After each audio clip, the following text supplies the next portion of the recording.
these cases are patients who are actually undergoing treatment right now, and these are not some flawless cases in which we executed great management. In fact, there are cases in which we feel we've actually made some mistakes or less than perfect. Actually, there's no perfect way, and hopefully this the tumor board discussions today will throw some light.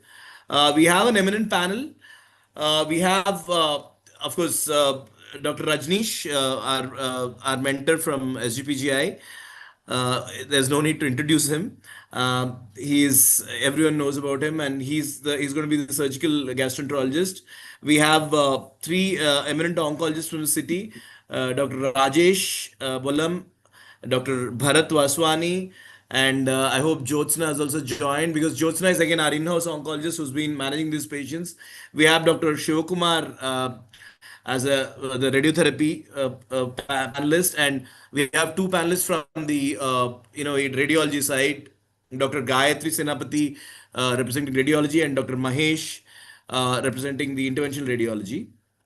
Hopefully, some of the senior surgeons from the our GI fraternity, as and when they join, if they're involved, we can ask them also to give their inputs. So we'll start off with the cases. Just before we start off, I've actually muted most of the I've muted most of the participants. So any of the panelists who wants to speak, if they are muted, you can please unmute yourself and give your comments. And the rest of the participants, you're free to participate, but let's try to hopefully just put it in the comment section. And then I'll put the question forward to the panelists and put it up for discussion. If not, they can raise a hand, that is there at the bottom of the monitor. You can raise your hand and they'll be allowed to speak. So the first case will be presented by Dr. Joel, a patient of colorectal cancer with liver metastasis. Over to you, Joel. Thank you, sir. Good evening, everyone. Today, we are going to present the first case of colorectal liver metastasis. This is a 63-year-old male patient who is a resident of Is the screen visible? Not changing. Make yourself full screen, man. Joel, did you share your screen, Joel? Yeah, sir. Still on slide 1. I'm not sure where you are. He's at slide 1 only, sir. Slide 1 only. Make yourself full screen, Joel. Yes, sir. I have done it. Okay. Sir. So is it full screen, sir? No. Just go back and share once again, man. I hope you haven't paused your sharing, because that looks like it. Yeah, sir. I'll start sharing again. Yeah. We have it here also on this laptop as well, in case you have some difficulty. So now, Joel, it's the introduction slide has started. Joel. Yeah. So now it's changing, sir? Yeah. Yeah, Yes. just go back. Go back. First slide. Yeah. Correct. Yeah, okay. Joel, fine. Start. So this is the patient of 63-year-old male patient who is a resident of West Bengal. He came up with the complaints of bleeding per rectum with altered bowel habits for a period of 3 months. He has no comorbidities and there's no history of significant weight loss. On evaluation, the patient has found on colonoscopy, there was a hemicircumferential ulceroproliferative lesion extending from 7 to 12 centimeters from the anal verge. His serum CEA level, which was done in July, was 162 nanograms, and his hemoglobin was 6 grams during the time of evaluation. So imaging evaluation, we have gone with an MRI pelvis, which showed a irregular heterogeneous enhancing non-circumferential lesion in the upper 1/3 of the rectum extending into the rectosigmoid junction. There is 1 to 3 millimeters of mesorectal fat infiltration with vascular invasion positive. Joel, we can't hear you. Sir, am I audible? No? Yes, you are audible. Sir, Yeah, is audible, sir. sir. So this is the MRI pelvis of the patient with a lesion in the upper 1/3 of the rectum extending up to the rectosigmoid junction with 1 to 3 millimeters infiltration into the invasion of the mesorectal fat. There is some extramural vascular invasion in the MRI, and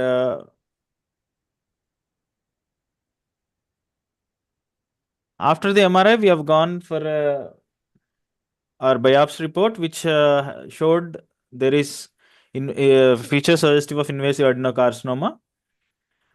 PET CT was done in July, in which there were 2 lesions noted in segment 7 and segment 8 of the liver, with the largest in segment 8 with 18 to 14 mm in size. So this is the PET CT image, sir, showing the primary and as well as the 2 secondary lesions in segment 7 and 8.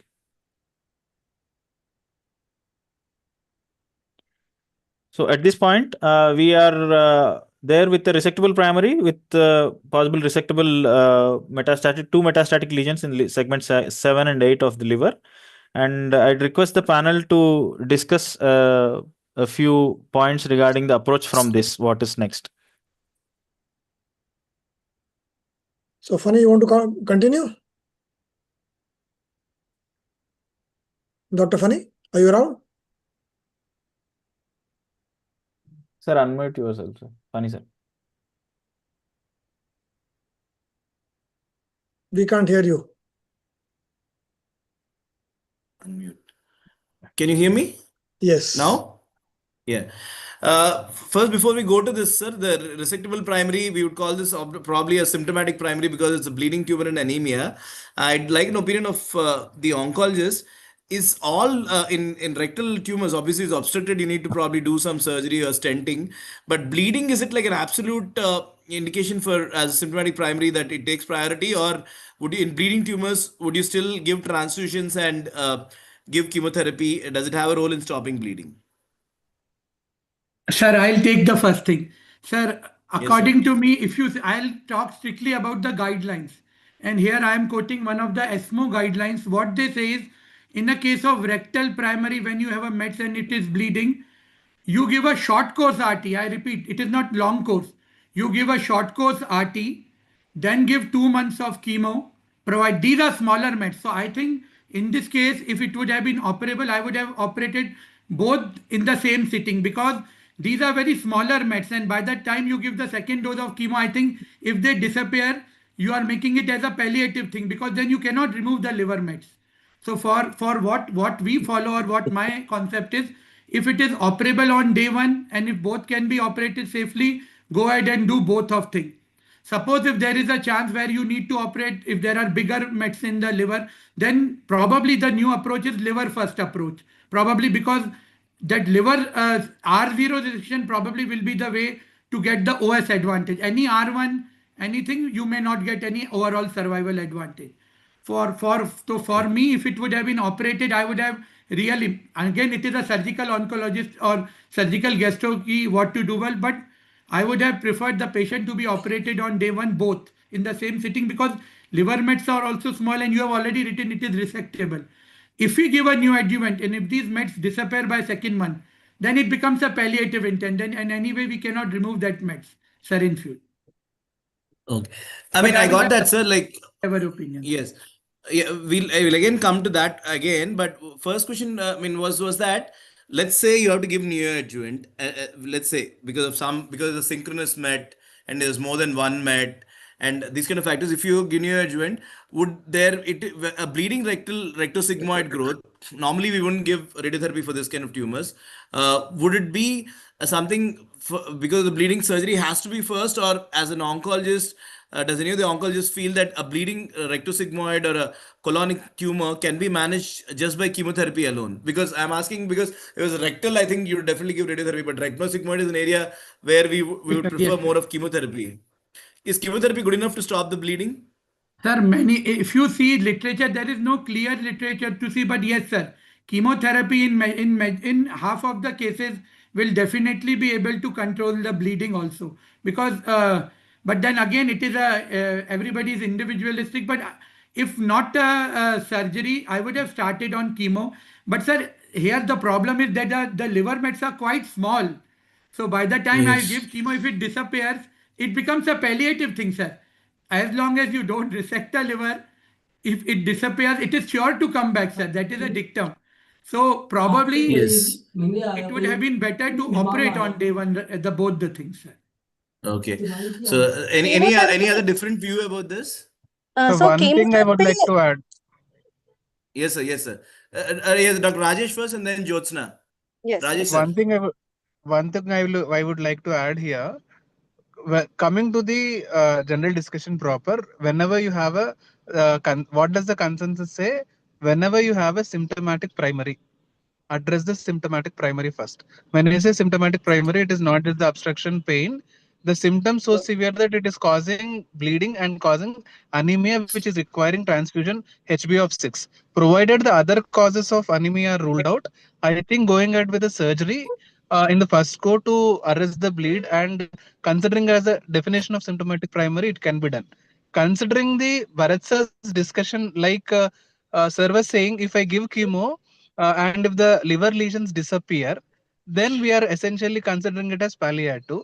Need not be always. Though majority of the times, even if you do a neoadjuvant or interim chemo approach where you have got a disappearing liver lesion, which is technically possible around 20 to 30% of the cases, intraoperative ultrasound can show, if you screen systematically intraoperative ultrasound, though radiologically CT and MR have absent liver lesions, when you see intraoperative ultrasound can help in the situations where in which even after radiological CR you can pick up the lesions, and intraoperative ultrasound shows approximate around 20 to 25 30% of the times it can change the operative procedure and still you can resect those lesions.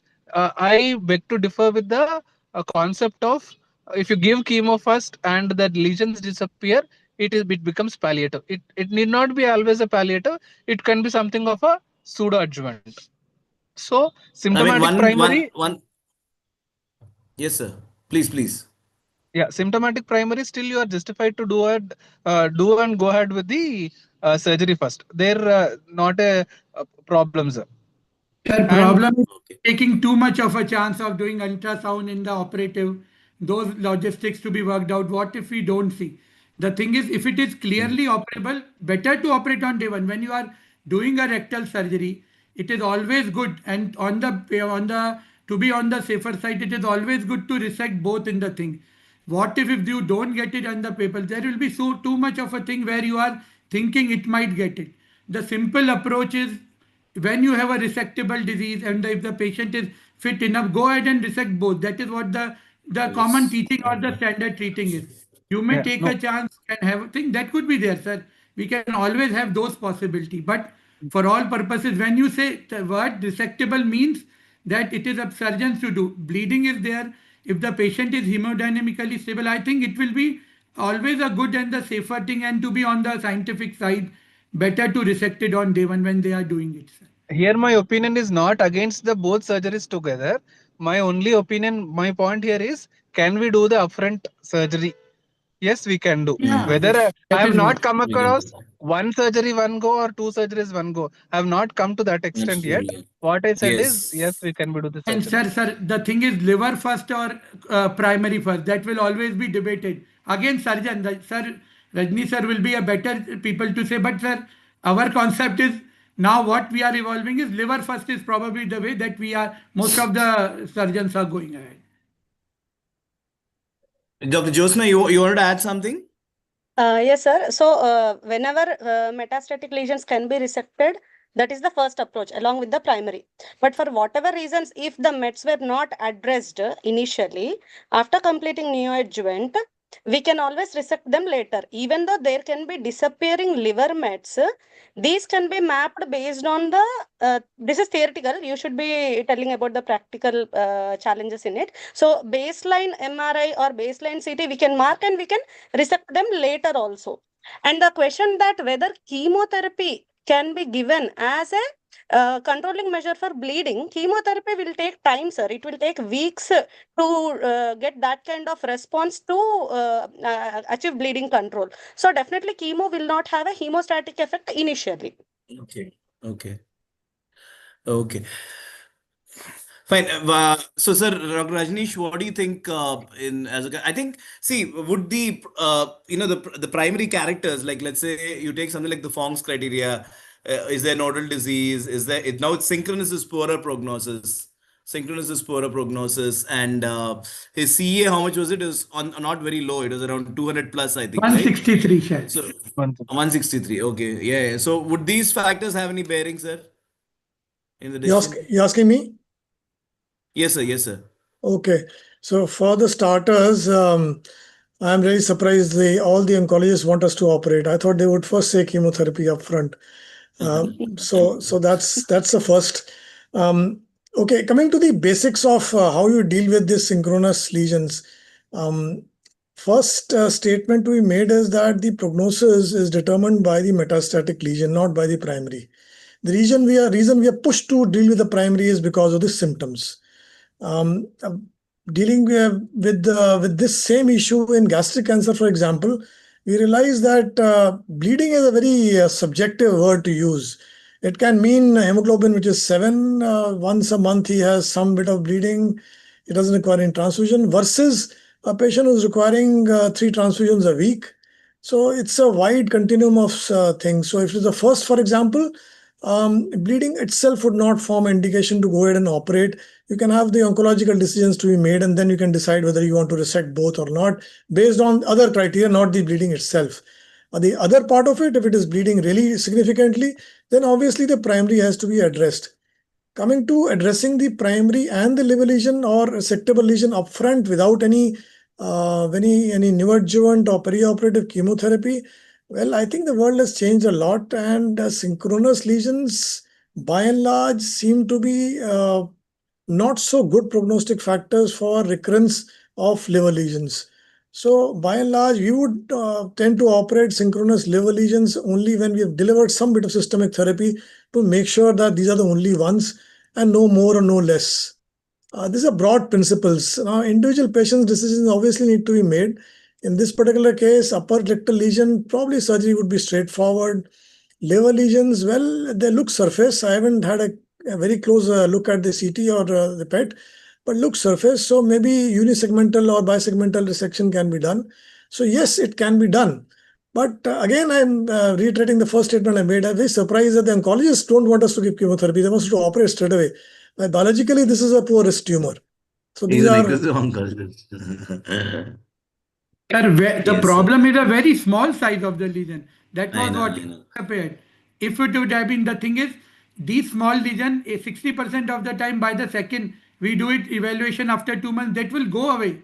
Again, then you have to Yes. go for all intra-op ultrasound, all those things, and we'll believe that we'll get those lesion in dissect or putting some clips like that, but difficult technically. The lesions are too small. If you see the Mets, these are like centimeters, Yes. sub-centimeters. That is the main problem. So can I And just one more comment, thing.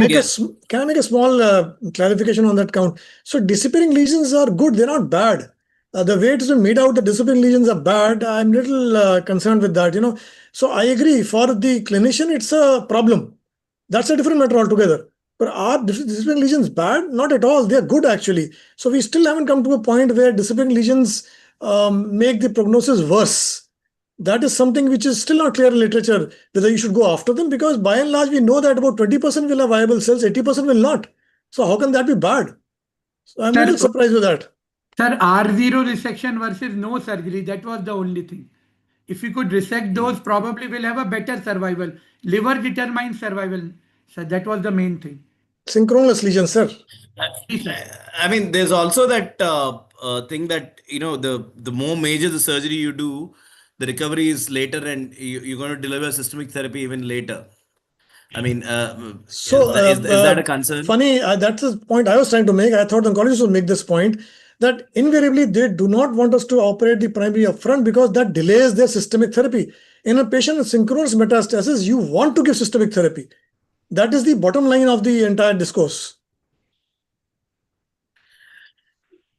So essentially, sir, I think this is one of the colorectal mets, the biggest dilemma areas where the resectable primary was resectable mets. I think the data shows no difference in survival, neoadjuvant followed by surgery or upfront resection followed by in resectable. I'm talking about only this specific group of resectable primary with resectable mets. I think, but the disease-free survival is better if you give neoadjuvant, right? Uh, Sir, about resection, Dr. Rajnish, would you let's say this patient, would you do a right posterior sectionectomy or would you do a non-anatomical resection, or do you think it makes any difference? I think if it's surface, it's much better easier to do non-anatomical resections. If it is deep, then you need to do an anatomical resection. That's the broad principle of how I would look at it. Yes, I think at least either Hello. way, if you can get a margin, there's no survival advantage of doing anatomical versus non-anatomical in this. R- Yeah, Joel, go on. Hello. Yeah. Yes.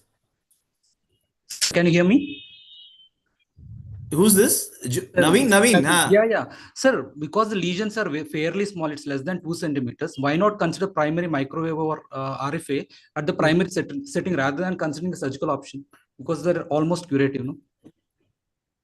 So Mahesh is there, radiologist, intervention radiologist. Are you there, Mahesh? Yeah, yes, I'm here. Yeah. Yeah, I mean, I would be, see, RFA, I think, like, very good point he made. It's equally effective, but for the intrahepatic lesion, it's good. But what about the one which is just subcapsular? Could you comment on it? Yeah. For subcapsular, can we take it intraoperatively because it will be least morbid? Other lesions, we can probably do an RFA preoperatively such that it's almost like we are giving a curative intention for both things. And we can probably avoid a morbid surgery. Before neoadjuvant, even if neoadjuvant is given, the lesions disappearing will not be of so much of importance then. So, Rajnish, maybe I'll add his comments to that. So, in the colorectal mets area, literature has looked at RFA versus resection, and in terms of survival benefit, they don't match the results of HCC. Well, in HCC, you say that less than 3 centimeter HCC, RFA ablation is equal to resection. But when I reviewed the data last, I mean, for some seminar or something, it was like in the colorectal method, there's no evidence to resection is preferable to ablation. Obviously, when you have a surface lesion, why would you want to do a less optimal therapy? Is the question. Yeah, it's funny. These are all options. That is exactly what I used to think. The world has been testing this. I think February 25, the collision trial has reported results. I haven't read the full manuscript. Very sorry, 6 months now. But it seems that it's changing very rapidly. If you have a lesion which is amenable for both, and it is less than, say, 3 centimeters or 2 centimeters in size, then the outcome is non-inferior. Sir, agreed. Rajnish said that is what my less than 3, both are equal. I second you, sir. Absolutely. But you know, it was for HCC. In last I read, I think this new trial I had to go through because for collision colorectal, says it was that up to less than 3 it is equal. 3 to 5, then more than 3 you have to think of surgery. Better than. And Yeah, again, no Mahesh, any thoughts? Mahesh? microwave. Yeah. Rajnish. Hi. Sorry to interrupt. Actually, yeah, what sir said, like HCC, of course, the results are equivalent to surgery if you want to do a microwave RFA. But when we consider doing for any metastatic disease, if you see this particular case, they're very superficial. Of course, technically it will difficult, but yeah, still we can do an RFA or microwave by doing a hydrodissection. Generally, we do a hydrodissection in that perihepatic region, and then we go ahead. But preferably, like if it is resectable, I prefer. I think you can go ahead first resect it instead of directly going for a microwave RFA. And regarding the literature, sir, definitely compared with the HCC, the metastatic disease have a the latest literature says that of course it has less chances of not 100% like it won't cure the disease. That's what they say. Latest literature. But still we can. But it's not like But still we are doing, and there are patients who have a good survival rate. Thank you, Mahesh. I think like this. Phani, can I just make one comment? So even the collision trial at the end of its conclusion does say that, okay, we've reported non-inferior results, but that does not mean that this is standard of care today. It still needs more work. I'm talking about the ablative therapy. What it is actually telling you is that ablative therapy is catching up. That is the first thing. Second thing is the fact that you can now combine it with surgery is something which is now gaining ground very rapidly. So something which is not amenable to surgery, difficult to approach areas, so combining it with surgery makes sense rather than having a unimodal approach of either ablation or resection.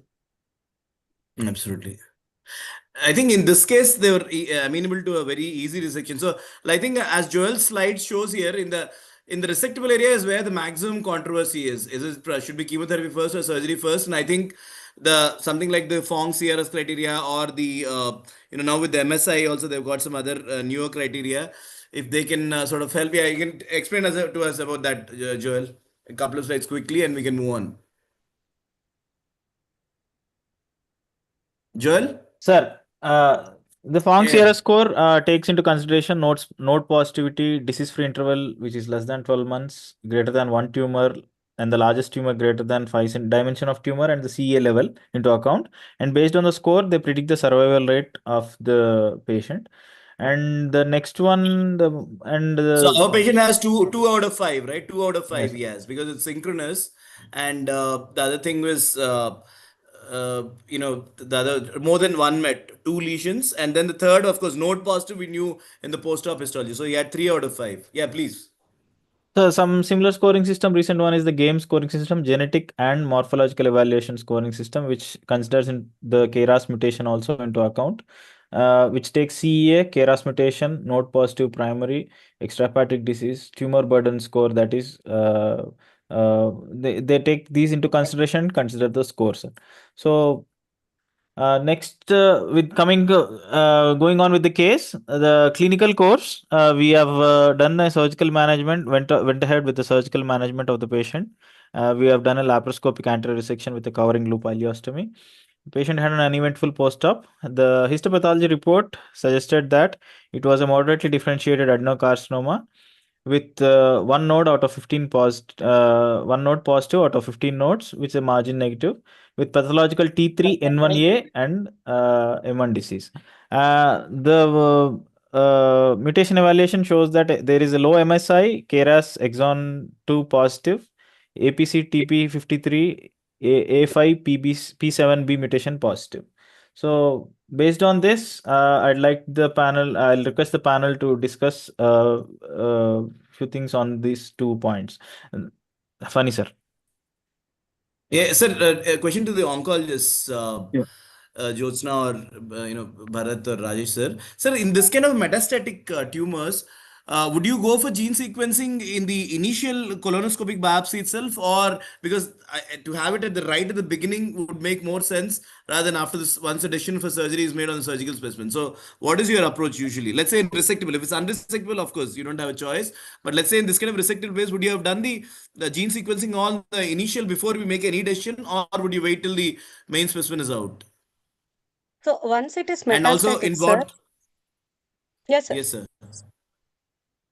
Yeah, so like let's say in this patient, would you have done the gene sequencing on the initial colonoscopic biopsy itself because the KRAS positive would have guided your decision, or would you wait for the after the surgery the main specimen? And nowadays in the colorectal cancers, could you tell us the guidelines in which cases we do the routine histology, and in all cases you need to do the gene sequencing, or in special circumstances? Please, one of you can So take once this. it is metastatic, sir, in this case, it is liver mets are there.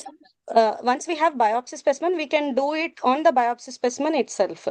There is less discordance between the biopsy or the whole specimen when it is removed. So even biopsy specimen can give us the idea that whether there are any mutations, targetable mutations positive.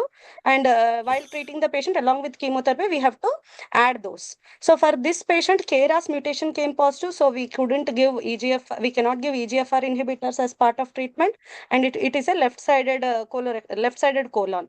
So we went ahead and given bevacizumab with chemotherapy as the initial chemo.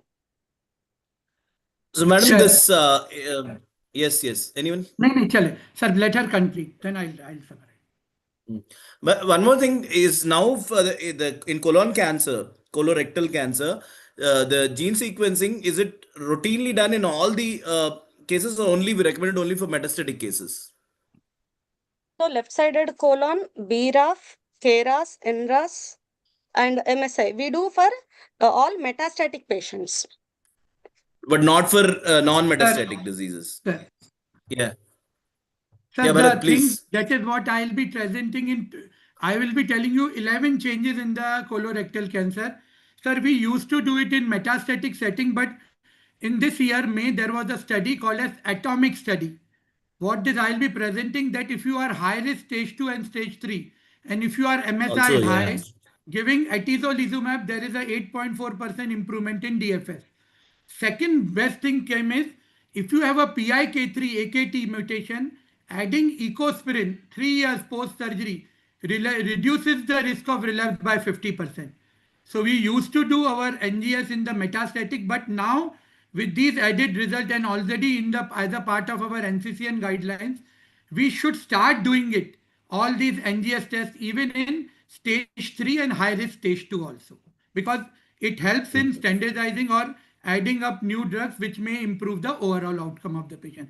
Metastatic, yes, but now in early also, in adjuvant also, because of these In two all new things, cases. In all we cases. should start doing it in all cases. Dr. Rajesh, anything else to add, sir? Okay, Once the trials of result is out, but definitely in the clinical practice for all metastatic cases, maybe in future, even in adjuvant setting as well. Yeah, Joel, move on.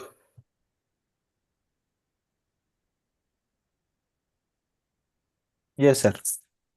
So the patient received adjuvant chemotherapy, 6 cycles of FOLFOX and 3 cycles of bevacizumab. Patient is being planned for ileostomy reversal plus or minus the liver as well. So post-adjuvant evaluation, patient showed a decrease in the CAA level from 162 to 73 in the month of October from July.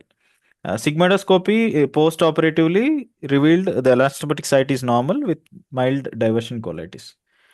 The PET CT was performed in the month of October and it revealed low-grade FDG avid lesions, largest in about 7 millimeters in diameter in the both similar areas of the previous metastatic lesions, that is in segment 7 and segment 8. So there are no other sites of uptake on the post-operative PET CT. So these are the PET CT images.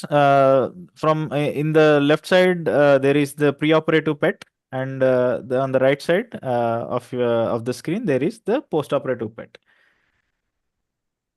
Joel, how many chemos we gave before we reevaluated? Sorry, I missed that point. Sir, it was 6 cycles of FOLFOX and 3 cycles of bevacizumab. Just a query. Normally, when there is a metastasis, we reevaluate after 2 months. Every 2 monthly is the dictum that we follow. Why 2 more extra? Just a normal discussion. Jyotsna, she can. It was 2 to 3 months of neoadjuvant chemo. So we went ahead and given total 6 cycles while waiting for the bevacizumab effect to be gone. So third cycle bevacizumab was along with the FOLFOX. So while waiting, we continued with only 2 more cycles of FOLFOX. We are waiting for the 6-week waiting period of the bevacizumab before surgery, wound healing and all that, right? For that. Okay. Go on, Joel, next slide. Yes, sir. So these are the images of PET CT preoperatively and post chemotherapy. So at this point, I'd like to add. So one query. Yeah, but before on the ultrasound also, the radiologist could not pick up these lesions. Yeah, please, sir. Query. What role is the CA levels in the present case? Like we see that it's not touched, it's not actually come down to normal. Like how does the algorithm change after that? Yes.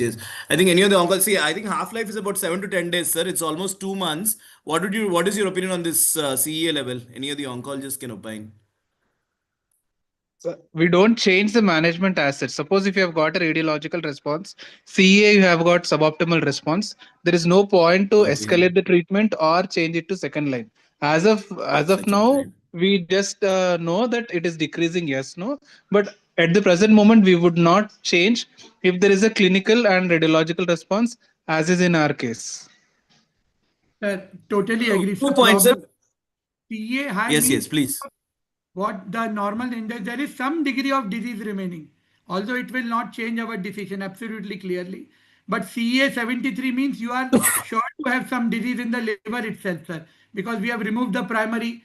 Although radiologically it looks negative, but there has to be some disease. That is a normal understanding that we have, that there is some disease. It is not, if we don't do a liquid biopsy, but if we could do a liquid biopsy, you will find there is still, it is not basically a complete CR because but although it will not change our management, sir. Absolutely. But there it so is all the oncologists are in agreement that the same chemotherapy will continue. There's no need for a second line chemotherapy because as long as the patient is responding, CA is coming down, you complete your chemo and then continue maintenance 5FU bev. But again, the problem is how do you monitor it when there is no radiological disease? So one point, if you don't, I think somebody if you don't detect the pre-op imaging, intra-op ultrasound can guide us. Dr. Gayatri, you're here, I think, on the panel. Could you tell if how confident would we be if the preoperative ultrasound has not picked up a lesion, going in, an intra-op and trying to pick it up by an IOUS? Are you there, Dr. Gayatri? Or Dr. Yeah, Mahesh? yeah, I'm here. So Yes, yeah, Gayatri, please. intra-op tends to pick up a lot more lesions than a pre-op CT, which picks up more lesions than a pre-op ultrasound. Okay, okay. So, I find pre-op ultrasound the least sensitive of all of these when it comes to picking up lesions. So, because those which are high up in the subdiaphragmatic region can't be picked up on ultrasound. We tend to miss them. Yeah. And CT picks up a few more, but intra-op definitely picks up a lot many, especially those which are less than 1 centimeter. So between pre-op CT and pre-op ultrasound, CT is anytime better in picking up the number of lesions. But pre-op MR would be a lot more sensitive because especially when we do it with a hepatobiliary specific contrast agent like multi-hands, what is available in India, and we do a delayed hepatobiliary phase, the very tiny lesions which, because these are not arterial phase hyperenhancing, the very tiny lesions which are otherwise obscured in other phases will kind of stand out against a bright liver parenchyma. So if the aim is to determine the number of metastases, MR is the best modality, especially with a hepatobiliary specific contrast agent. But even those can miss the small sub-centimeter lesions, which are better picked up on intraop ultrasound. So if there are 2 or more preoperatively, localizing intraoperatively with an ultrasound might pick up another 2 or 3, which we often find. Well, I do agree that triphasic MR would have been very useful, but this because the patient we felt was frail and we thought we'll anyway stage this also, the ileostomy and the liver also. So we thought we'll give it a bit of a gap and do an MR. Yes, sir. Any of the uncles wants to add something? Phani, can I just ask Yes, sir. Dr. Gayatri this small thing? So when we say intraop ultrasound, I assume you're meaning contrast enhanced intraop ultrasound, right? Because intraop ultrasound itself has a markedly low sensitivity. So intraop ultrasound, when done with a linear probe thoroughly, looking at all the sections, is a lot more sensitive. Now we can't do a contrast intraop ultrasound. It's impractical because when it comes to a contrast ultrasound, it can only focus one particular area. So you put your probe, say for example, in the right lobe posterior segment 7, segment 8. You have to leave your probe there, give IV contrast, that is the ultrasound contrast. You just have to keep your probe there and wait for it to pass through all phases to see if you're finding a lesion there. It's a very now transient. That only localizes anything in that one segment. You don't get a holistic view of the entire liver. So if you know there is a particular lesion, to characterize it in contrast ultrasound helps, but it doesn't help you pick up lesions overall in the entire liver, like a cross-section imaging does. Yeah, the context was really, I think we had a discussion a little while back about disappearing lesions. So when we know the location of the lesion and it's disappeared on other investigations, that's where CIOUS would be really useful. It can help, sir. That is, especially if you're doing it intraop, yes. Especially the subphrenic location higher up in the subdiaphragmatic region. Yes, if we know the location, yes. But all the more better would be to use a small marker prior to chemotherapy. If a percutaneous marker is placed, a radiopaque marker, that helps all the more. Dr. Mahesh, could you, about this marker thing, could you also clarify and add a bit? We had already discussed, Dr. Bharat was warning that this is going to be a disappearing med problem. So if we predicted that, I think that's one thing we sort of thought we should have done in retrospect. Could any of the radiologists, what's the techniques involved and how effective is it? Could you comment on it? Yeah. Sir, actually, now the issue is these lesions are radiologically not visible post-chemo. Now they're not visible, but initially. Yeah. Initially, you're telling that at least marking would have been helped. At least, so in that way, even then, sir, like marking your sense, like needle marking and all. Actually, we can give a try, but still there'll be, because these are superficial lesions. So probably, what I feel is personally, retrospectively, we can go through and we can pick up in intraop ultrasound if you're planning for a surgery. Yeah, at the same location, rather than giving a marking. Of course, marking can help it out. Yeah. Yes. So, Dr. Rajnish sir, now moving forward, like in terms of liver resection based on the pre-op, could you just take us through this part? I mean, let's say in this case, now in this situation, there's decent response with chemotherapy. If at all we are to do a resection based on the pre-op, what would your approach be? Yeah, so first thing is again restaging. So I think we made that point. I'm just going to paraphrase it again. the best possible investigation should be hepatobiliary phase MR contrast imaging to figure out exactly how many lesions are remaining and what do you need to do about it. In fact, the consensus definition of disappearing lesions is a hepatobiliary contrast MR and not PET CT. So that's the first thing to be said. Second thing is, having said that, if you can localize the lesions on a contrast MR, only then you can plan the surgery. If you can't localize them, then obviously you can operate only on the basis of intraoperative contrast enhanced ultrasound. Otherwise, you can't really find out what it is. So we have three options. One is you resect the area which was there earlier. Two is that you go ahead and do an intraop contrast ultrasound, and if you find the lesions, you resect them. And three is, regardless of anything else, a blind resection of the area which was there earlier. So any of these three options can be exercised. The problem based on is, how your imaging shows. Yeah, the problem is that we don't have good comparative data out there to say which of these is a good approach. One thing is for sure, if the lesion is visible, it needs to come out. That's the first statement. The second thing is that lesion disappears does not mean that it has no tumor. The documentation is that about 20%, 10 to 20% may still have viable tumor. The third statement to be made, and this is the most controversial of all of them, that if you can't see the lesion, should you blindly resect it or should you just put the patient on surveillance? Both these approaches have been tried and none of them has been found superior to the other. So we have yet to have evolved literature to say which is superior. The practical approach would be that if you can see the lesion, get it out. If you can see the lesion, if you can't see the lesion and it is an area which is easily accessible, get out that area. If you can't see the lesion, it was in an area which would have required a very major resection, you probably would put that patient on surveillance. This is a practical approach of how I would approach. Sure, sir. So next slide, Mahesh, Joel.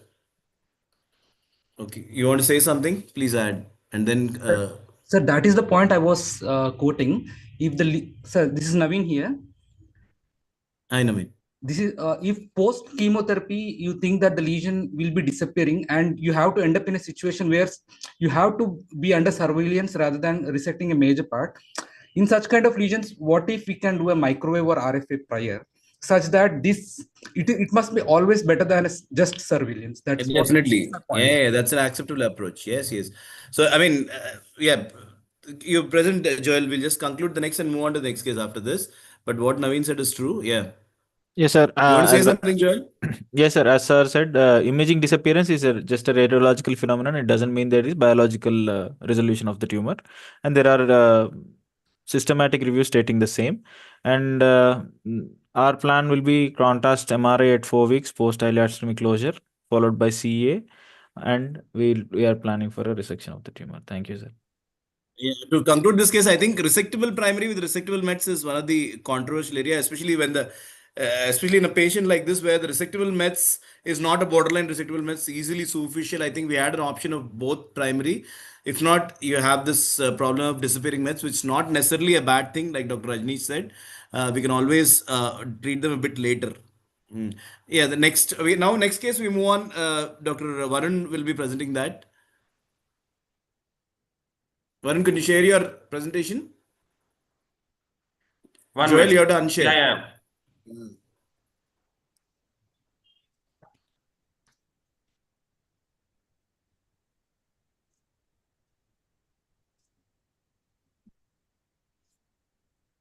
Sir, is my screen visible, sir?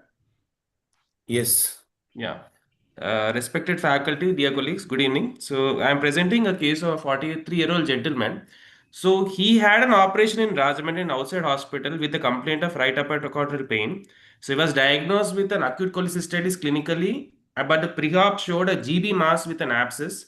So what the primary surgeon did was a lap converted to open partial cholecystectomy in spite of knowing that this is a GB mass. So he presented with after they did a partial cholecystectomy, the anterior wall of gallbladder was thin, and the tumor biopsy showed a T3-NX-MX adenocarcinoma, where they could find some part of the gallbladder with an infiltration to the liver tissue in the sense specimen. He presented to our hospital with fever, abdominal pain, and deranged LFTs, suspicious of liver abscess and or cholangitis. We did a CT, which showed us 8 into 7 centimeters GB fossa collection or a bilioma with a large subdiaphragmatic collection. So we did an MRCP also. MRCP showed there's a large collection in the subdiaphragmatic area and the irregular cystic duct with a suspicious cystic duct leak, and there are multiple air foci within the abdomen. So what we did for the patient was initially we resuscitated him, then we put a PCD under ultrasound guidance, and with the PCD almost 300 ml of bile was actually resolved, and with that the next day the LFT is actually stabilized. Since it was a almost like a ruptured carcinoma gallbladder, we did a baseline CA19 which showed 263, the levels elevated. After the patient was stabilized, then we did a PET CT to see how much amount of residual tumor is present in the abdomen, so in the whole body. So in this PET CT, they showed a 7 into 6 centimeters and hypodense lesion in the GB fossa with a SUV of 70 with an intense with an almost hypodense collection noted in the subdiaphragmatic region. There were metabolic active aortic cable paraesophageal nodes, but there were no systemic mets elsewhere in the body. So for this patient, first initially he had a significant bile spillage in the subhepatic subdiaphragmatic region, which was drained with PCD. There was no peritoneal contamination in the rest of the abdomen, that is, except the subhepatic region. PET showed no extra-abdominal metastasis, and this is a young patient with a good general condition. So with this condition, so what should be the options, sir? Should be a palliative or a curative, sir? So let's take the first thing, sir. I think from the oncologist point of view, and then Dr. Rajnish, I mean, you're there in the CAGV belt. So a patient with this kind of a bile spill, subdiaphragmatic, subhepatic bile spill, bile coming out of the wound, would you at all even think of a curative at all, give a chance, or would you consider palliative? I think any of you can please. The oncologist first. Probably curative still. I don't think spill in any way tells that it is palliative. We need to wait, maybe drain the collection, wait for some time. But if it has no spread, I think the intent should always be curative, sir. Bile leak per se should not make the patient, does not make the case or the patient palliative. I think it should still be curative, provided that infection, everything settles down. We may think of doing a radical cholecystectomy, sir. Because bile, especially in the context of gallbladder, all the old data showed the port site when you extract the port met sucker, the drain site met sucker. In that context, especially the tumor seeding is more in gallbladder cancer. Dr. Rajnish, sir? Yeah, so we've had a discussion on this, Phani. I would beg to disagree somewhat with the approach, but practically there is no real good controlled data to give you an opinion on this issue. I would base my opinion based on whatever we see, because we live in an area where everything is practically you touch your hand, it's a gallbladder. I agree with the oncologist here saying that bile spill should not put the patient into incurable category. Having said that, since we deal with so many incidental carcinoma gallbladders, I think there's sufficient data out there to say that it worsens the prognosis definitely. Would that make the patient inoperable? Definitely not. But this is not a scenario of bile spill. This is also a scenario of bile leak, uncontrolled bile leak. Ongoing leak, yes. Ongoing leak, which makes the procedure worse, not oncologically, but technically as well. And two, and more importantly, you don't know your margins of resection. Wherein, what I mean to say is your pre-operative staging investigation, which is in this case a PET CT, and intraop assessment can go horribly wrong. So, meaning to say that you may think you're doing R0 resection, which may turn out to be actually even R2 at times, because you've resected something which you thought was probably inflammatory tissue only and left it alone, and you could not have resected any further. So that's the broad principle of how I would work. I would rather get the inflammation down and possibly consider this patient for an upfront neoadjuvant chemotherapy and then restage the patient thereafter. If the patient is still has a localized lesion only or no large masses elsewhere, then I would think for a completion extended cholecystectomy. Broadly, I would work on these principles. So basically, they sort of fall between the gray zone of curative versus palliative, something like a borderline resectable, I guess, where definitely neoadjuvant might play a role. Now, I think Dr. Shivakumar, the radiation oncologist here, sir. Shivakumar, sir. Yes, sir. Yeah, in this kind of a patient, sir, pre-op, let's say the patient was fit for, if you wanted to consider neoadjuvant chemo, or would you also consider something like chemo RT? Imagine, see, the tumor seeding is there along the bile. There's a subdiaphragmatic spill. We can't resect all that, and there's a subhepatic spill. So, what do you think is the role of radiotherapy?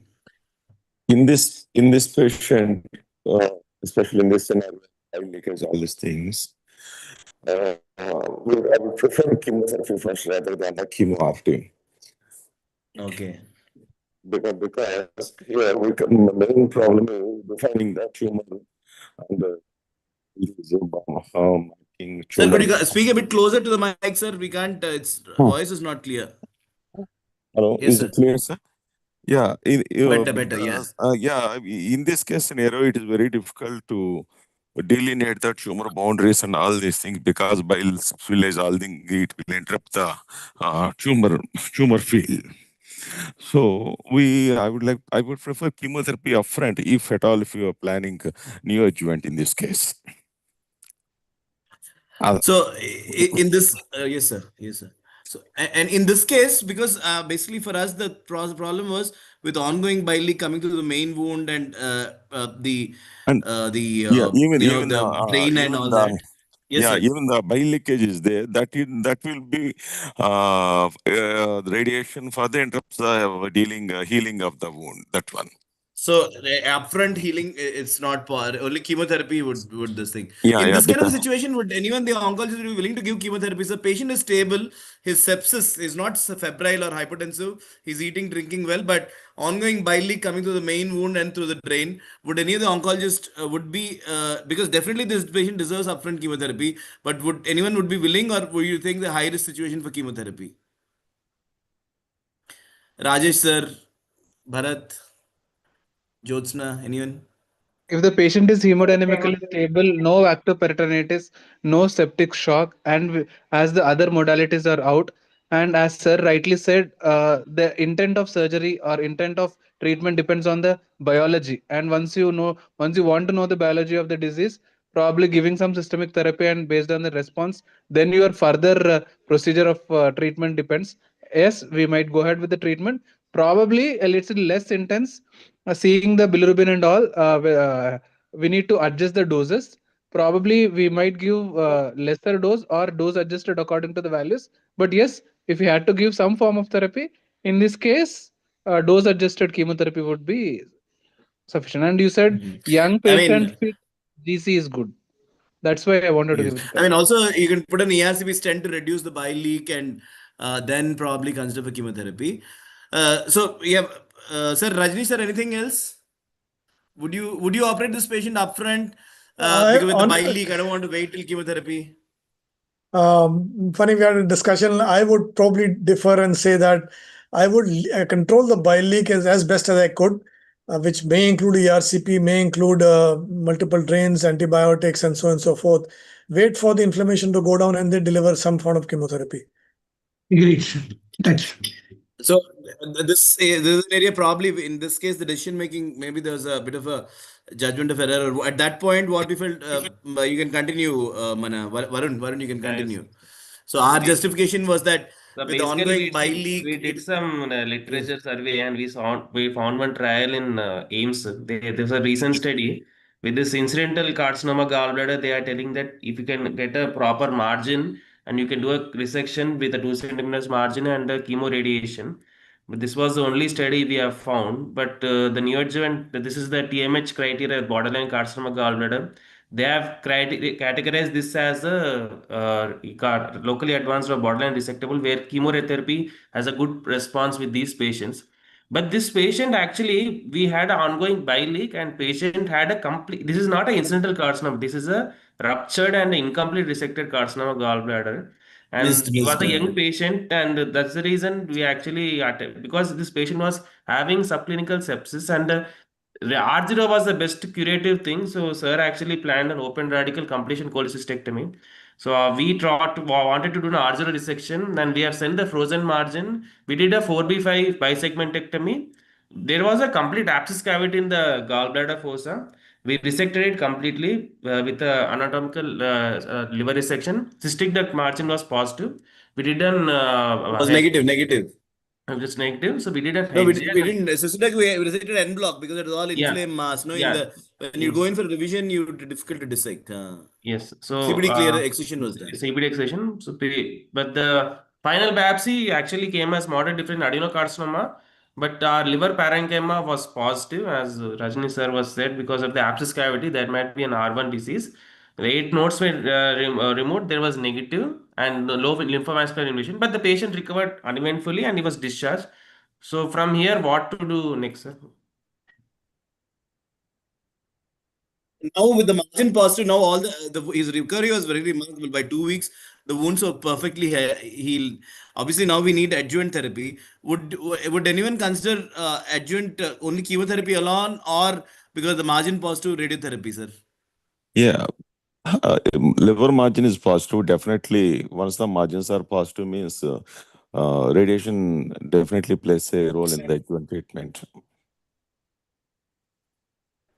Go on. Sir, Hello. one technical Varun. question, sir. How do Yeah, we delineate that particular margin which to irradiate? In this case, the left margin was Whether any clips were placed? Yes, clips were placed in the this one margin, this in the liver margin. In the clips area, we have given the boost, and entire tumor bed and the regional lymph nodes, we have given a dose of 50 gray, and the additional boost was given to the area of the clips where the liver margins are positive. Usually no, suggest clips were there part of liver resection, sir, not for the margin. For margin, we found out post-op actually. Yeah. Yes, yes. Go on, Varun. So since in view of the positive margin, we offered a radiation of 50 gray, which was given in 27 cycles along with the capecitabine with the oral dose. So patient was followed up with the medical oncologist. He was fine for 3 months. For 3 months, he presented with the swelling on the previous incision site. We did a PET CT which showed a metastatic deposit in the skin, subcutaneous tissue infiltrating transverse colon. So it with a SUV max of 31. So this is a metastatic disease in the scar site infiltrating the colon without any extra-abdominal metastasis. So we did an FNAC for this patient to confirm it. This showed actually a poorly differentiated adenocarcinoma, and IHC showed a neuroendocrine carcinoma, where the synaptophysin was diffusely positive for this patient. So first biopsy showed moderate differential adenocarcinoma. This is showing a NEC. So what next, sir? This is a localized metastasis present in this patient. One query from Jaypal Reddy, sir. Is the radiation for the whole liver or only the tumor bed area, right? It's only for the tumor bed. There was a query on the Shivakumar, sir? Yeah. It's only to the tumor bed. So we don't irradiate entire liver. Yes. Yes, sir. Now, we have a predominantly neuroendocrine differentiation tumor and an isolated MET, which has occurred very fast. So, would this guy go straight to chemotherapy, or because an isolated MET, what would your approach be? Check the first specimen, recheck the second specimen, whether it was a adenocarcinoma or what you said, neuroendocrine carcinoma, or adenocarcinoma with neuroendocrine differentiation, because the chemotherapy will change. But sir, one thing for sure is this is a bad biology coming back in 3 months for a disease systemically, basically our side. So I would probably have gone for a chemotherapy now. We could have resected it. That is always the option that is there. But I would have done a chemo, see the response, see if new tumors are coming or not. If at the end of my 6th cycle, if I don't see any new disease and that's the residual disease still persists or it is reducing, I would have maybe thought of operating it at that time. Probably to start with a systemic chemo, because very early relapse, see the tempo of the disease, because by the 4th cycle, if I would have found 3-4 more lesions, this means this becomes an entirely palliative extent. So chemo to start with, rechecking the histopathology, whether it is a small cell, because synaptophysin diffuse again, is it adeno with some percentage, 10-20% of neuroendocrine, or we should have a pathologist, or majority is neuroendocrine. So that is important. The pathologist would give us a fair. Varun, you can clarify on that. I think we went back to all the previous biopsies and they were all neuroendocrine differentiation. We went back to the original biopsy. Was it a differentiation or was it a carcinoma? two different things. So, sir, actually, we did a metastatectomy since it was locally recurrent and it was a skin lesion, and we had some kind of subacute obstruction symptoms. We did along with the colectomy, he recovered. So after this, we showed a poorly differentiated adenocarcinoma, infiltrated mucosa muscularis. Then we did IHC for all the specimens for the skin deposit, primary liver. So there it showed HER2 was 3 positive was seen in the adenocarcinoma component. Synaptophysin was positive in the neuroendocrine component of primary gallbladder, also in the skin deposit. And MIB was positive in the skin deposit. So it's a mixed neuroendocrine carcinoma and a non-neuroendocrine carcinoma of gallbladder with a predominant synaptophysin in the primary gallbladder. Whereas HER2 is positive in the adenocarcinoma component. This was actually a mixed tumor with a neuroendocrine predominance we see in the specimens. Sir, this explains the bad nature of the disease. So early relapse, probably neuroendocrine carcinoma only, sir. So neuroendocrine carcinoma versus adenocarcinoma, is it like even more poorer prognosis like compared to adenocarcinoma? Sir, it is a conventional treatment what we give. In a adjuvant, capecitabine; in a metastatic or neoadjuvant, cisgemcitabine. For a neuroendocrine carcinoma, it is carboito or cisito. So the medication. So I mean that was the problem. So this That's is a why bad. it didn't relapse so early. Yeah. Then now did we change the regimen? Go on, man. Now, Varun. Sir, so now after this biopsy, what is the next chemotherapy regimen? Since it was neuroendocrine predominant, we shifted to cisplatin retatrutide. He completed his third cycle and his fourth cycle due in this next week, sir. But in spite of that, he's actually on follow-up, and we are actually seeing subcutaneous nodules coming in the scar site, and this perhaps is again showing a recurrence of neuroendocrine. But these are resolving actually with every cycle of this cisplatin with his top side. Every cycle they disappear, before the next cycle they reappear. So I think Joseph, you plan to increase the frequency of chemotherapy, right? So it was planned 3-weekly once, sir. But by the end of 3 weeks, he's coming back with the original description, that clinically subcutaneous swellings and all. He's coming back. So yeah, we have thought of giving in 2.5 weeks only. But overall, it is a poor prognosis disease that we understood. So this is the best we can do. And along with this, we can consider doing NGS panel to look for any other options after this traditional chemotherapy. So I think in retrospect, in this patient, the things we should have, maybe one, we could have put an ERCP stent and delayed the surgery. And of course, on the original histology, which we came from outside, had we done IHC, we could have picked up the neuroendocrine differentiation earlier and given the right chemotherapy. I mean, those are the two things I feel we could have this thing. But shall we quickly go on to the third case? Sir, 1 second. Please, So when it is clearly written as moderately differentiated adeno-CA, one from outside where a simple partial cystectomy was done, and the second where it is a complete resection done in our institute. So both places, there was no doubt or no one mentioned about neuroendocrine component. So routinely, how many of us are doing IHC for when it is written clearly as a moderately differentiated adeno? Sir, I think it could have been adeno, and now that is going dedifferentiation. That is what we see in process. So probably that, but it is changing. When the bad histology, there is a possibility of getting dedifferentiated, and small cell is the most common thing when we get it, a dedifferentiated thing. We see it in prostate also like this. So, but rare, but then it is known, sir. And there's one more question in the comments box. Any role for immunotherapy or adding trastuzumab? Sir, to start with, HER2/neu positive, so controversial. Normally, second line treatment when you are having a HER2/neu 3 positive, we add anti-HER2/neu. But as a part of a second line in a patient who has a pancreatobiliary disease, basically biliary, more commoner in GP route of malignancy. 20 to 30% may have this. Sir, problem is it is a small cell majority. So you might add on something which may combine both. But again, it is individualistic decision and entirely out of context to any clinical trial. Maybe you combine your itocarbo with one of the targeted agent for targeting HER2/neu, maybe, or in the second line as a part of some combination. I would have preferred a FOLFIRI, probably because irinotecan works in both ways. It works in adenocarcinoma third line in cholangio or a GB, and as a second line in small cell cancer. So FOLFIRI will cover everything probably, and maybe I add on Herceptin or trastuzumab for that adenocarcinoma. But again, it is individualistic decision. Yeah, thank you, sir. Thank you. I think for the want of time, we should skip the third case. I hope all the panelists agree because it's 8:15. Thank you, sir. Thank you to all the panelists for their contributions. I think they were like very difficult cases, and the inputs were very useful. Now we move on to the talk by Dr. Bharat. Please, Dr. Bharat.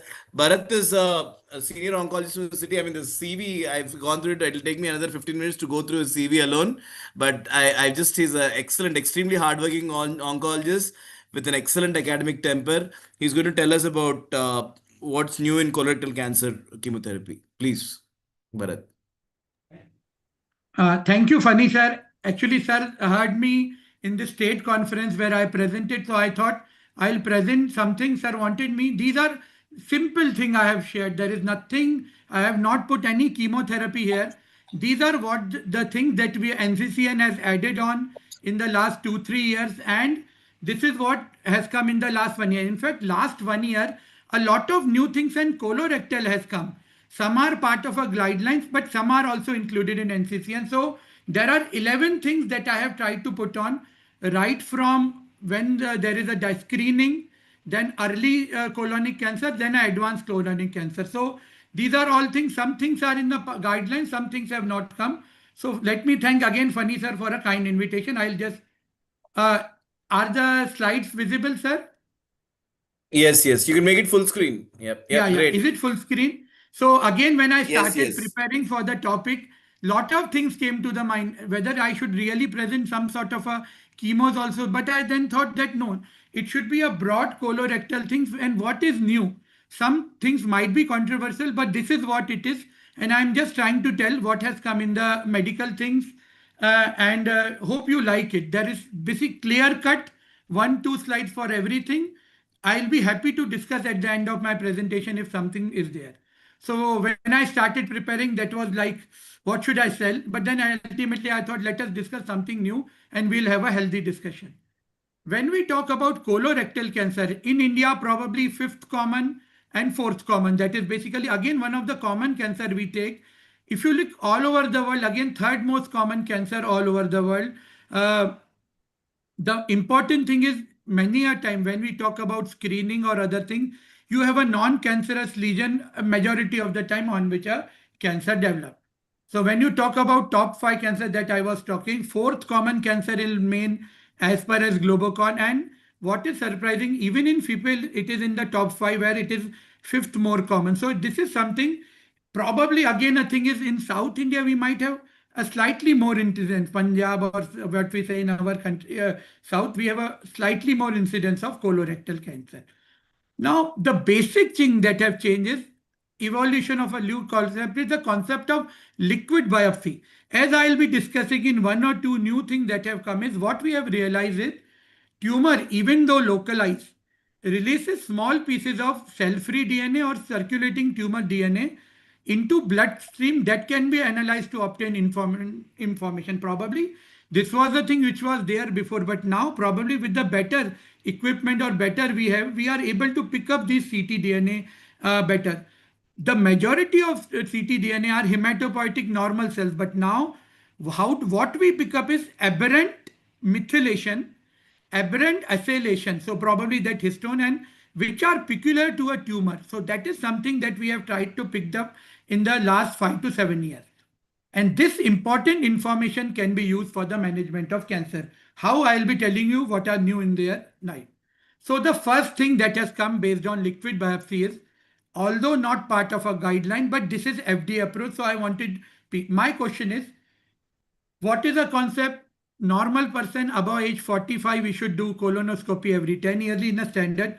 Can I do a blood test instead of colonoscopy for screening colon cancer? So this was a NEGM publication last year, March 14, a cell-free DNA blood test for colorectal cancer screening. The pivotal study was Eclipse study, what was there. So this is a thing which is available in India now, Garden Shield. Two things that has come is, so in 10,000 patients they did it. What they observed was, in 83% of the patient, it can pick up a colorectal cancer. 90% it can tell whether it is not present. So 90%, and the compliance was 90%. Let me tell you, colonoscopy is a gold standard. Nobody is denying, but there is an alternative blood test that is available which has a sensitivity of 83%, 90% specific. The problem is precancerous lesion, it is poor. So sensitivity in advanced, this villous adenomas or polyps is only 13%. However, FDA has given approval to it and it is a part of screening colonic cancer but has not come in NCCN. I tried to look whether NCCN has given anything. But yes, a blood test available and we see people doing it. There is again a stool test also, and which was again a part of NEGM, next generation multi-targeted stool DNA. So the basic principle remains the same and with the same sensitivity around 83 to 85%. Let me come to what is new in early colon cancer or non-metastatic colon cancer. So a question that everybody asks, this is basically for stage 2, so T3 or T4 disease. If I have removed the cancer completely, why should I give chemotherapy post-operatively? So basically, any node positive, you need to give chemotherapy, no controversy. The controversy comes in T3, N0, M0, and maybe T4. I am not telling T4, but T3, we always debate because you need to depend upon your histopathology. Is it a poor differentiation? Is there LV emboli positive? Are there less than 12 nodes removed? So based on multiple of pathologic risk factor, R1 resection, should we give chemo or not? But we are not sure whether we are over treating the patient or are we under treating. So can you tell, to prevent recurrence, what we tell our patient, that because it is T3, there can be micromets, and to kill micromets, we give treatment. So $1 million question to all people is, can you find out if there are any micrometastatic disease, T3 and 0? So 3 studies have come now, Bespoke study, Galaxy study, but the most important is dynamic study. I go back. The preface, only 7 to 8% of patients with stage 2 has ctDNA positive, and it is 25% in stage 3 which has ctDNA positive. So probably in these small subset of patients you have to give chemo, but we don't know who these are, 25 or 7 to 8. So this is most important. I have underlined what you have to remember. So stage 2 patient not given chemo based on ctDNA and based on ctDNA given chemo. So based on that standard, we, depending upon what I said, pathology, we give chemo in 28 approximately. Based on ctDNA, we gave it in 15%. So we could reduce giving chemo to 13 to 15. 1 in 6, we can avoid chemo based on this ctDNA. Now when you look into the 3 years survival, 2 years, 92.4 versus 97.7. So by using this technique, you are unnecessarily avoiding giving chemo in 15% of your patient, and something, yes. So on any day, if it is T3 and 0 M0, patient wants to see or decide whether I should take chemo or not, and probably the discard. Now it's like poor risk. I think most of the time it is not. This is one of the methods based on ctDNA. If it is negative, you may avoid chemotherapy. If ctDNA is positive, you should give, because the data at the end of 2 years shows that it is non-inferior. The same test or the dynamic study was tried in stage 3, but unfortunately it was not inferior. So that it crossed the upper limit of 7.5, it was 8.4. So as far as now, what the test is, Guardant Reveal, that is available in India. We have started doing it. Yes. Turnaround time is 4 weeks. And in stage 2, if the report suggests absence of ctDNA in blood, we can or we may avoid chemotherapy. If you look into NCCN guideline, I'll put it when I that it is still a part of experimental thing, but this is something new in, probably better in T3, T4 I may still debate, but yes, T4 I may still give a chemotherapy. The third concept, which CEA of 73, there was a discussion. I might have done this scan. So this is one of my patient. You do ultrasound, you do CT scans, you do PET. Although PET is not a part of routine guideline, we still do it because it is easily available. My point is, what's new in this scan? So one of my patient, this is a real patient, 27-year-old patient treated for CA rectum outside in Madhya Pradesh, came to us with the history of pain in abdomen, burning in perianal area. CA was 50. So everybody thought it is a recurrence. This was a PET CT scan. We did it. CECT, I have not put it. It was normal because CEA was high. It was 50. PET scan was normal. The patient had severe symptoms normally and we were not able to pick up. So my question is, what's next? Should I leave him? Should I do something else? Because all my scans.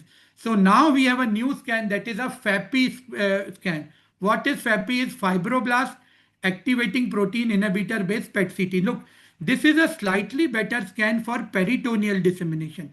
Pancreatobiliary, very good. In fact, AIG, if you see, madam is there, they are doing most of the time in pancreatobiliary FAPI because its pickup rate in peritoneal met is good. See, I'll send you the thing. This was a FAPI scan, the same patient's PET scan on the left side and the FAPI scan. We could pick up lot of peritoneal nodules. So there was a disease which we could not pick up. So probably better than a FDG PET CT scan in pickup of lymph node and peritoneal mass. The future is, this is what people have started doing is, that slide got away, FAPI lutetium therapy. So for those patients where you do a FAPI and there is a pickup, you can tag it with lutetium 177 and this is a new form of treatment. In fact, I had a discussion with Dr. Somashekar sir. They have started using it is doing in ovarian cancer and they have realized by doing this that platinum refractory is becoming platinum sensitive. Something new things, but a new form of treatment, probably FAPI lutetium is evolving. So third concept. Fourth concept is, this was a discussion what Phani sir put is, should I start doing molecular testing for all my newly diagnosed cancer patients, even in early stage? Advanced stage, everybody knows, but for early stage, should I do it? And I have some data to say that probably yes, in future we need to do it. So the answer is yes. What are the basic testing we do? We do all-RAS, BRAF, MSI, 53. Plus remember, pick 3, you have to start doing it. 2 things I'll be telling you. Anti-RK and ERB2 or HER2 amplification. So this is what we do. Extended panel TP53 in one of the platform of the normal things we do. The cost of the test is 10,000 rupees. So probably this is the test which covers everything. So why do you should do the test? So this is what I was telling you, 6 criteria which tells us in stage 2 whether we should give chemo or not based on these 6 criteria. So what normally we do, stage 1 no chemo, stage 2 chemo if any of the risk factor present, or we do a ctDNA, and stage 3 definite chemo which improves our OS by 10 to 15%, again more in N2 disease than N1 disease. So what's new? So this was a study I was telling, new concept number 5, a late breaking extract in this ESCO. Please remember, these are early stage, high risk stage 2 or stage 3, where we were not using any immuno. Immuno is a concept, we use it in stage 4. So a randomized trial of standard chemo alone or combined with immuno. Atezo is a immuno as adjuvant therapy for patient with stage 3 deficient DNA mismatch repair, which the study is called as atomic study. So we need to do MSI testing in all our high risk stage 3 and high risk stage 2. Why? This was a study. They should be deficient MMR. In one arm, Folfox with Atezo followed by Atezo. In other arm, Folfox. And the primary endpoint was DFS. So rather than telling endpoint, see, 9.5% absolute improvement in disease-free survival at the end of 3 years. 9.5 is considered as an oncologist a big thing. 1 in 10, I am preventing the disease from coming back by adding a immunotherapy. So adding immuno in chemo with chemo improves your DFS in stage 3 colorectal cancer in patient with MSI-H. So see this. This is what I took out today. NCCN 2025 guideline. We follow this blindly. So Folfox with Atezo, Capox with Atezo is now mentioned as a part of a adjuvant therapy. This is something that has come in the last 4 months. So yes, if the patient has resources, 9% is a big number that helps you when you add immunotherapy. The 6th concept, I can see a music or a joy for a physician. Can aspirin prevent cancer? This concept we were reading when I was a DM student in 2006, that there was lot of cry that start using aspirin in cancer, it prevent, but we never had this proof of concept. So this came in this again in ASCO GU this year. Can aspirin prevent cancer? Yes, in a subset of patient with PIK3, phosphoinositol kinase 3 mutation. Now, how does this fit? Again, there was an NEGM, so it prevents COX-2, reduces formation of prostaglandin E2. Prostaglandin E2 stimulates PIK3. So, by inhibiting this COX-2, it reduces this pathway. So, is it helpful in all the patient? No, it is helpful. This is again this NEGM September 18, 2025. Low dose ecospirin for PIK3 altered localized colorectal cancer. So what did it observe was, I'll go directly. If you give this drug 3 years post completion, you reduce the recurrence from 16% to 7%. So by giving this, you are reducing the recurrence to half post chemotherapy. I'll tell you where it is. So colorectal recurrence reduces by 50% by giving 3 years of added ecospirin post treatment. Is it the mutation very common? 40% of our patient will have this mutation. So low dose aspirin reduces recurrence rate in colorectal cancer patient with this, only with this mutation. And this is common in 40% of the patient. So again, you see, this is again I took out today. The NCCN guideline now mentions, see the right side. If PIK3 mutation, add ecospirin, the thing is they give 160. We don't have a 160 for 3 years. So start doing it. Your MSI is important and your PIK3. I think MSI we may not do, but PIK3 pickup. In fact, I have started my 2 patients on ecospirin post completion because I know that this recurrence reduces by half. Remember, I think I'll be more excited in seeing this in other cancers also, because the concept of PIK3 remains same, but only in colorectal we have realized that giving ecospirin post treatment reduces my recurrence by 3 years. So the concept number 7. What's new in the treatment in stage 1 to 3? I have told you these are all early going on. So is 6 months of chemotherapy required for all our patients in stage 3 colorectal? So we have started dividing our stage 3 colorectal into low risk and high risk. T3N1 low risk, T4N2 high risk. So the answer is no 6 months for everyone. So low risk T3N1 3 months of chemo, high risk T4N2 6 months of chemo. Again, this also I took out now from NCCN guidelines only today. Capox you can still give 3 months even in high risk, but again you have not proven it non-inferior. But in T3N1 3 months of capox is good enough, or 3 to 6 months of FOLFOX. In a T4N2, I think the best approach is give 6 months of FOLFOX and or capox. 3 months for low risk capox. FOLFOX, it is always controversial, but T3N1 3 months capox. This is a new thing that has come. Don't give 6 months. 3 months is as good as 6 months in T3N1. What about metastatic stage 4 disease? This is something that Jyotsna already discussed. I'm just trying to highlight it. What if I don't give chemo? My survival will be 6 months.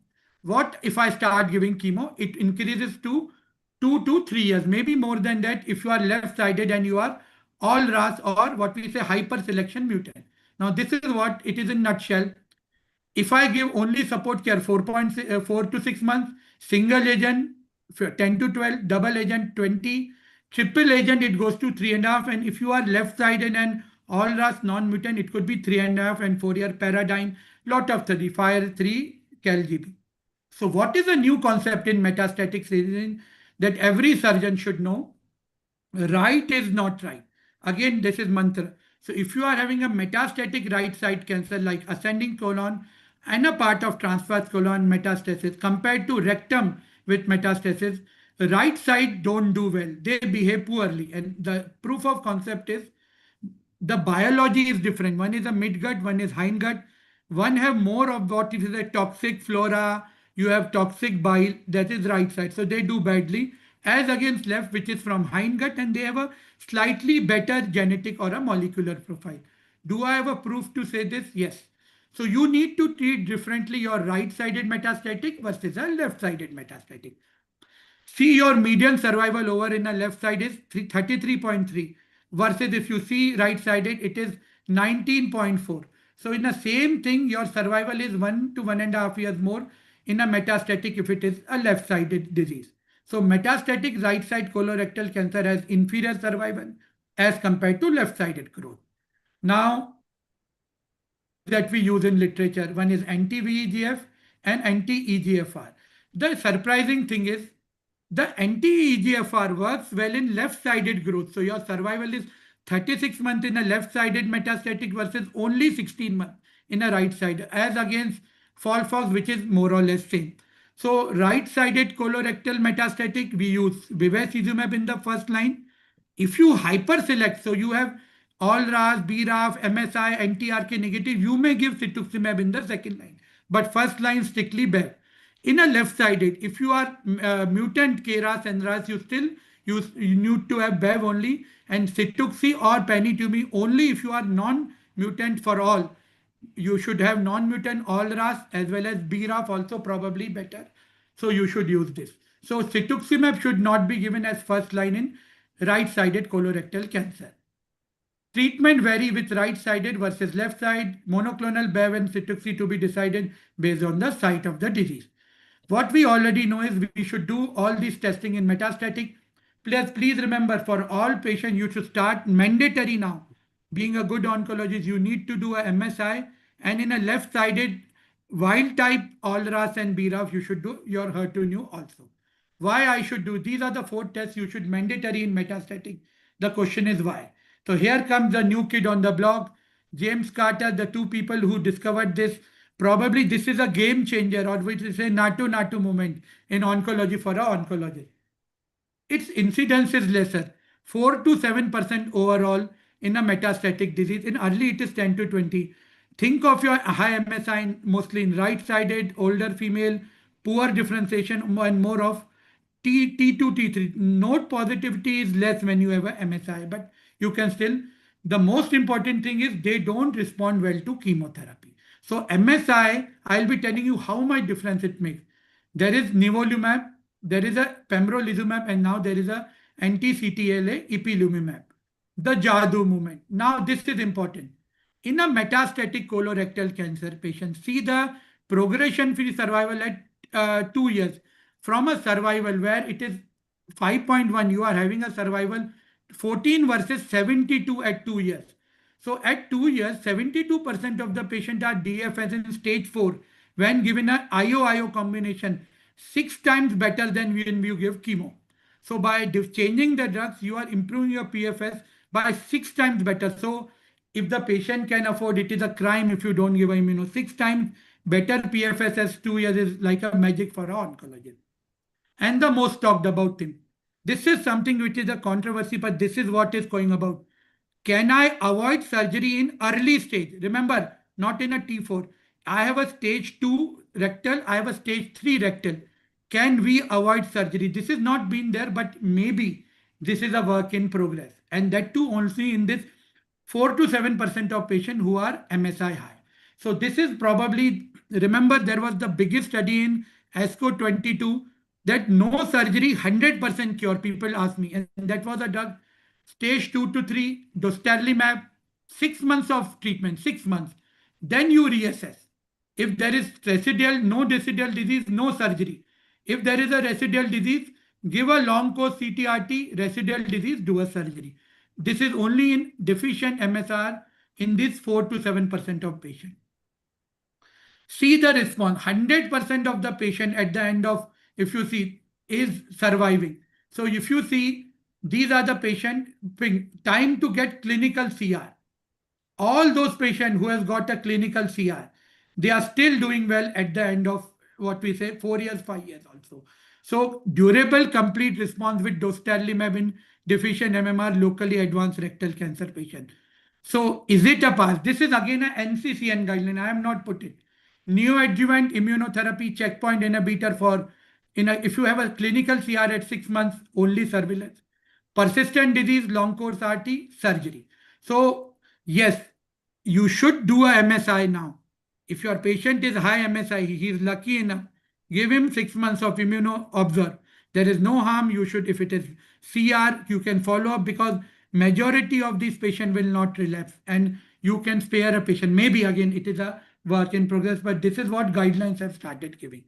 The last concept, or probably every patient asks, sir, how do I live my life post-surgery?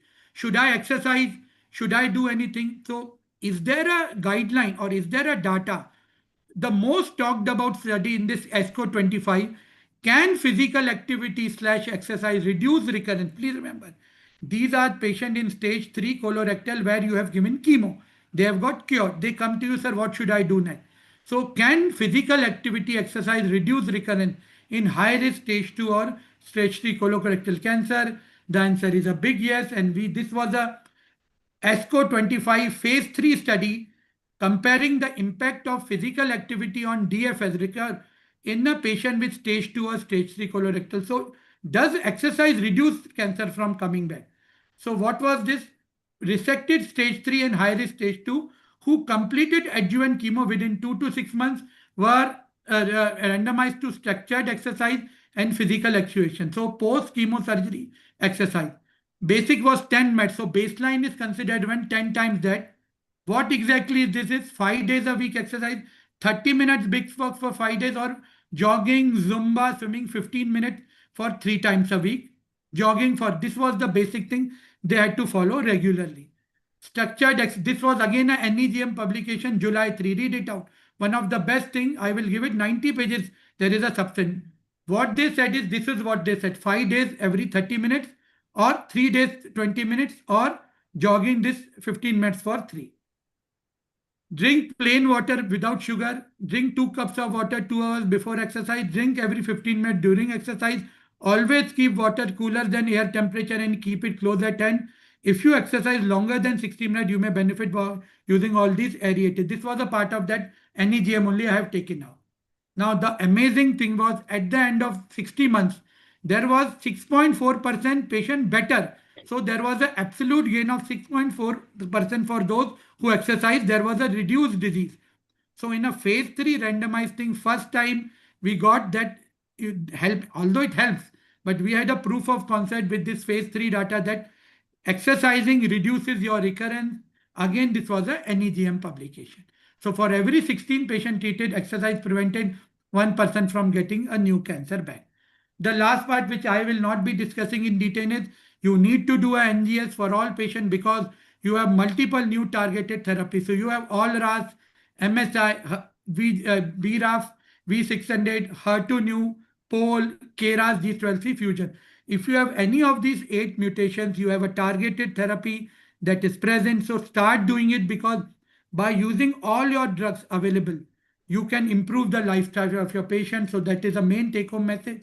You have a lot of new drugs to discuss, but I won't be discussing. But the basic concept is surgeons should always think of telling your patient or discussing in a tumor board or with a medical oncologist that do a NGS test, which will help us in treating our patient better.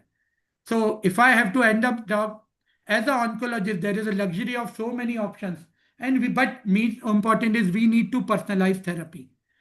My always basic point is right treatment at the right time in a right person will give you a right result. This is not the right way. My punchline is right treatment at the right time in a right person will always give you a right result. Always is my punchline. So start doing. These are so many new things. Colorectal, probably last 1 year, lot of new things have come, and I wanted to highlight that. I always tell it is a tumor board. The concept what Phani sir gave is hum saath saath hain. So let's fight cancer together. Surgeons, radiation, medical oncologists, pathologists, radiologists, and last and all our patients. Let us fight our cancer together. And I end my talk with the famous quote of Socrates. The secret of change is to focus all your energies, not on fighting the old, but on building the new. I thank you all for a patient hearing. Thank you, sir. Yeah, thank you, Bharat, for this excellent lecture with a lot of important points. Actually, when I heard you there at the AS, I thought, okay, if I hear it again, I might absorb all this, but I think I'll have to listen to it about 3-4 more times till it gets into my thick head. So, and for the surgeons who are all bamboozled by all this talk of, genetic sequencing and monoclonal antibodies, I think that is the purpose of this tumor board. I think let's have more of these kind of meetings in which hopefully a couple of years later, with these regular meetings, our surgeons also will be at least able to understand and talk to these, the oncologist on an even keel as to what are the newer developments happening in oncology. So, if there's any other questions. or points anyone wants to raise? If not, I think so. Yeah, 1.5 hours was the time. I think in the first meeting, it's nice to if we can keep up our time. Thanks a lot, Bharat. Thanks to all the panelists, Rajneesh sir, the oncologist, Dr. Rajesh Bolam, Jyotsna, Shivkumar sir, our radiologist Mahesh, Gayatri. Of course, last but not the least, Rajneesh sir, who's been patiently with us throughout. I think this is the first such attempt. Let's see. My apologies for any lacunae this time, but I think let's try and work on it and make it more richer in academic content and a regular affair. Any last words, anyone? Rajni sir, you should tell us how to improve.